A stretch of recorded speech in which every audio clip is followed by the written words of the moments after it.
Директор фестиваля «Свидание с Россией. Свидание с Москвой» Владимир Пирожок рассказал зрителям о том, что он и его команда с нетерпением ждали очередной, ставшей уже традиционной встречи в Сухуми. Россия первой признала независимость Абхазии и всегда вместе с ней, отметил актер и продюсер. Для вас привычные названия Гульвикши, Пицунда, Шеры. Вы знаете, каким теплом это отзывается в сердце, как говорит, каждого россиянина. Отзывается тем братством, добром, которые нас десятилетия соединяли в прошлом веке. Да и в этом веке мы вместе, потому что мы едины и по географии, и по истории. У нас единое духовное пространство, прежде всего, и наш фестиваль, фестиваль культуры, фестиваль искусств.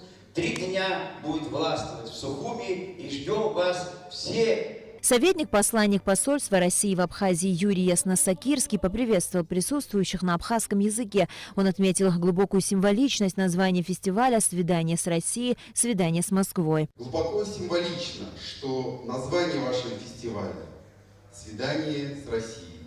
Свидание с Москвой». Слово «свидание», оно всегда связано с любовью, с чем-то возвышенным. И это так. Действительно. Мы все встречаемся с нашей любимой Россией, с нашей дорогой Москвой. Как отметил руководитель представительства Россотрудничества Абхазии Вадим Чеха, его ожидания от Абхазии не только оправдались, но дали надежду на развитие творчества. Сочетание уникальных природно-климатических условий республики, творческое наследие и люди, проживающие в Абхазии – все это рано или поздно приведет к всплеску киноискусства и формированию некоего абхазского Голливуда, уверен Чеха. Сочетание уникальных условий в республике, уникальных именно для киноискусства. Природа, красивая природа, теплые горы, люди, человеческий потенциал, творческое наследие. В конце концов, русскоязычность и многонациональность, порождающая огромный потенциальный рынок, они рано или поздно приведут и уже приводят к всплеску киноискусства, к формированию такого абхазского Голливуда на перекрестии абхазской и российской культуры. На открытии фестиваля «Свидание с Россией. Свидание с Москвой» прозвучали песни в исполнении Мадины Кварацхеля, Тимура Таня и певца из России Вазгена Аванесяна. А выступления юных долистов ансамбля «Адаул» вызвали громкие овации.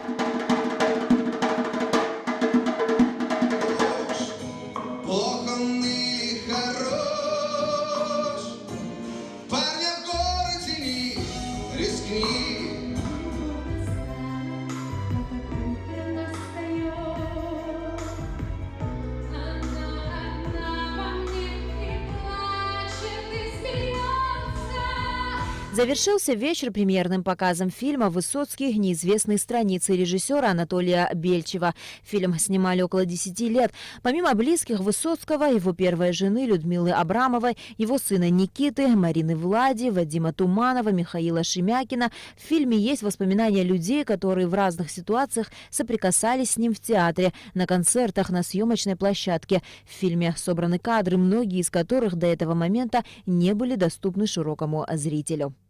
На Алакове Степан Мартиросян, Абхазское телевидение.